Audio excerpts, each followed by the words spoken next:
Mhm. Can you discuss securities regulations at the moment? I don't even think the SEC can discuss it. Nobody knows. Um, okay, so with respect to the cryptocurrency space, there are really three hot button issues that the securities regulators are cogitating about and thinking about, from my opinion. I'm not a securities lawyer, so take it with a grain of salt. So first, there's a question of, is something a security, this asset a security? And we have the Howey's test, the Reeves test, the market center test. There's all kinds of shit that flows around. And there's different planks to these types of things. And depending upon the level of evangelism the regulator has, either they take a hands-off approach and say, well, maybe it is, and we don't care. Or they take a very hands-on approach that everything is until proven otherwise. What's complex in our industry is that the regulators have said things like Bitcoin and Ethereum are not. So they've introduced this concept of sufficiently decentralized. We don't really know what it is. It's kind of like that definition of obscenity. If it looks like a duck, quacks like a duck, maybe it's a duck. Who knows? So there's a lot of argument by analogy and some case law here and there. And the first bit of clarity may be what's happening with the Ripple litigation.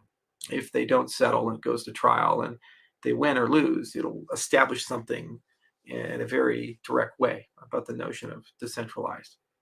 Hopefully. Then there's the question of certain activities. Do those activities produce some form of regulatory compliance or registration requirement or something like that? Staking is an example of that.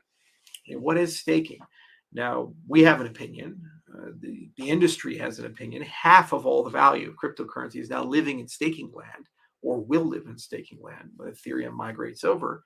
But what is that activity? And we run into this bizarre reality where staking could inadvertently become regulated, but the underlying asset is still not a security. So one does not imply the other, any more so than when you take a baseball card and you securitize that the underlying baseball card is a security.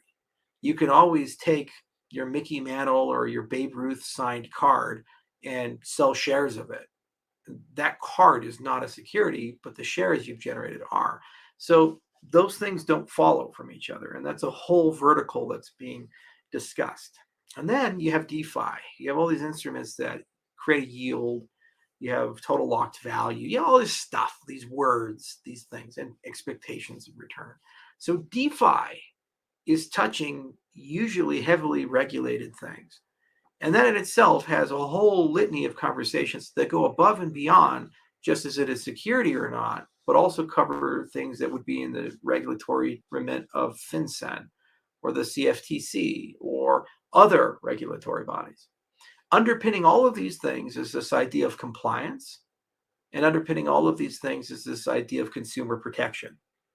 So regardless if you're staking, you're buying tokens, or you're participating in DeFi, are people doing this anonymously, or are they doing it with some form of identity attached? And regardless of which one of these three categories you have to be living in, are people doing this with some sort of, what's the term I'm looking for? Looked at another way, you have these three categories. Are people using these assets in a way that has an impact on the way regulation is done? So regulators in the United States in particular are very small relative to the size of the marketplaces that they tend to do business with. So for example, banking, there's only a few bank regulators, but then there are tons of banks and trillions of dollars of assets. So what the regulator does is it goes to the banker and it says, okay, Mr. Banker, go do all this stuff, Mr. Banker, and you're in compliance. And by the way, spy on your customers. They do this through something called SARs, suspicious activity reports. So if like for the IRS will come and say, hey, if you notice people are structuring transactions to, hide the fact, hide reporting to us so that we can establish lifestyle and know how much money they're spending, let us know if you see like Bob in doing 15 $9,999 transactions, there's $1 below the reporting requirement. That's an example of something that would trigger a SAR. So financial surveillance is generally done via proxy, not by the regulator itself. And that works really well when you have a group of well-defined, well-regulated structures. When you move to a completely decentralized system, you can't do financial surveillance anymore. And that really bothers the hell out of the regulator. They, on one hand, they say because we can't do that, it leads to a lot of criminal outcomes. And also because we can't do that, there can be consumer protection issues where there's going to be a huge increase in behavior that harms retail investors. And there are fair points to be made. For example, in DeFi, in our industry, this year, $10.5 billion worth of money has been lost or stolen from bad DeFi. 10% of the market capitalization in the entire industry. If you have an industry where you have a 10% failure rate, for something that is very critical, most people would say there's a problem in this industry. For example, if you had a meat supply and 10% of the meat you eat makes you sick or gives you parasites, you'd probably be saying, maybe we should do something about this. If you have a plane where 10% of your planes drop out of the air and kill everybody, you'd probably never fly. If you have a healthcare system where 10% of the patients get terrible infections from being hospitalized, you'd probably say there's some serious problems with that hospital. Call up JCO. And so when you see a failure rate that high and a lack of maturity in the industry for a desire to self-regulate and fix it, there is a desire for regulators to come in and clean up these things. So I can understand the arguments the regulators have. The problem is the tools that the regulators have are very bad. It's like performing heart surgery or brain surgery with a hammer and chisel. That's what they were given, the Securities Exchange Act of 1933, and these other acts that come from the 30s and 40s and 50s and so forth. So what are you going to do? Give everybody a lobotomy? What are you going to do? Say these tokens need to register. Nobody's actually explained how that works in practice. If it's really a decentralized token, like how would, for example, Bitcoin register with the Securities Exchange Commission? Who would even do it? Who would even file the paperwork? And we say, well, but it's not. Okay, but if it is not, then why is Ethereum, if you're a Bitcoin maximalist security, you say, oh, because they did an ICO. Okay, great. And let's say all the founders divested all their ether and they're gone. And Ethereum is self-sustaining like Bitcoin. And all those people leave. They were all on a plane together and it crashed in the Andes Mountains. And they had cannibalism. They're gone. So who registers then? Because it's running just like Bitcoin's running. The ecosystem's there. You're angry at all those people died. They lost their tokens. They're gone. So who runs? Who registers that? What reporting comes through? What information asymmetries exist? What consumer protection are you providing with this type of setup? You see, and that's the issue, is that nobody actually answers that. There's no like reducto ad absurdum thinking where you actually follow it through and you try to figure out what that looks like. So I hate these blanket statements and these tools that have no granularity to them. You need functional regulation. You need algorithmic regulation. You need to bake into the transactions themselves certain consumer protection. So I'll give you an example. Okay. So let's say that you say staking ends up long-term becoming some form of a regulated business in the United States. Okay. So how do you accommodate that at a protocol level? Well, here's what you do. You create an idea called contingent staking. What the hell is that? So right now we have a staking certificate. You're a stake pool operator, you create a certificate, you register your pool on chain. Great. And when I want to delegate to you, it's a push transaction. So I click a button, I delegate to you, I sign a transaction, broadcast. You wake up in the morning and say, oh, I got some more delegators. Yay. All right. Well, that's a one-way push transaction. You have no say over that. A contingent delegation would be that I initiate a transaction, it goes to pending, doesn't get approved. The person who owns the stake pool has to also sign the transaction in order for it to go through. So logically, it looks like multi-sig. Now, what they'll do if they have a compliance scheme is they'll say, well, we'll only approve those delegations if maybe they have a DID payload and I can actually, get some basic information, people delegating to me. Now you say, oh God, that's so terrible. Well, so hang on. Maybe that's what you do for your US participants. And if they're not US, They go through just like any other system. So you have your cake and eat it too. Maybe that's the way the world's going to work. Now, as a protocol developer, I can build those facilities in, and then you, the stake pool operator, make the decision. Do you have an open pool or a closed pool? Do you have contingent or non-contingent? It's not my decision. It's not. It's optional. You see, and people get so freaked out. They say it either has to be one way or the other way, no middle ground. It's bad thinking. Good protocol architecture gives you enough flexibility that people can kind of work through these things.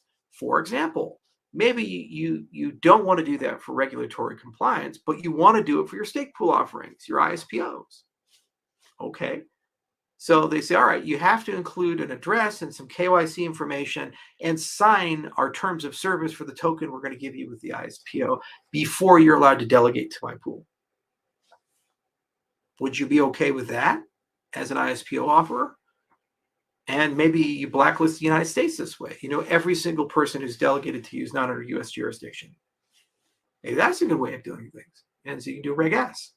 You see, so this is the nuances of it. I think that's the actual tool set that you need when you talk about effective cryptocurrency regulation, is the ability to algorithmically reason your way through and say, what can the protocol do for you, the consumer, the regulator, and the business in such a way that improves the experience for everybody, and we all get certainty. For example, if I ran an exchange, I would love settlement to be the end of regulation. If the token is settled, I'm done. This retroactive, I have to have a compliance desk and file a SAR, and there's after action review, and if I get it wrong, I get a big fine, and rah, rah, rah. That's all insanity. I'd like a deal that says there's a predicate, and if it's satisfied and the transaction settles, I have the audit log, and the regulator can see that, and I'm done. I don't need a compliance officer. I just put the address out there with the terms and conditions, and self-serve. My God, it would make our markets so much more efficient and massively improve consumer protections as well. Can't do it. Not under the current regulatory structure, because these guys, they have their hammers and chisels. That's the tool set that they have. So who's at fault? Is it Gensler and the SEC? Is it the CFTC? No, it's actually the U.S. Congress and the U.S. Senate. It's their job, when they notice there's a huge gap between the effectiveness of the prior legislation and the regulator's ability to apply that to emerging technology, to pass new laws that actually give better tools and remove old, out-of-date, obsolete tools from the tool bag. Just like we got rid of price controls and capital controls and these types of things. We realize how bad these things are when you look at the economics. It made perfect sense to get rid of them. Similarly, these hammer and chisel tools from the 30s, they need to be removed completely, and they need to be replaced with a much more nuanced structure. And then you start with guiding principles, which is consumer protection. What do you mean? You have some way of assessing independently quality. You have some certification that the things you're looking at are held to a certain quality standard. You have some way of verifying the statements that are made. You know when people have custodial risk and there are people are in a position of trust. Basic things. Business doesn't change. Just because you have new technology doesn't change those things. And you say, okay, what are our KPIs? If these regulations are effective, we should be able to reduce the bad outcomes without reducing the good outcomes. That's the hope for effective regulation. Securities registration wouldn't accomplish any of that. It's not possible to enforce it. Just like the broker mandate with the IRS, it's not possible to enforce it on a broad spectrum across the entire industry. It's just not, because the people that you would try to inflict that burden upon would simply leave, and these ecosystems would survive them, just like Bitcoin has survived Satoshi and Mt. Gox and Silk Road and all the other events that could have killed it. In which case, who registers? And then what do? You just kill liquidity? So what you're saying is this new economy that the rest of the world is adopting, we're just going to put a bubble around the entire United States and just opt out of it and live in the legacy economy. And every year we see our total value go down. It's nuts. It makes no sense at all. So that's just one man's opinion who is not a securities lawyer.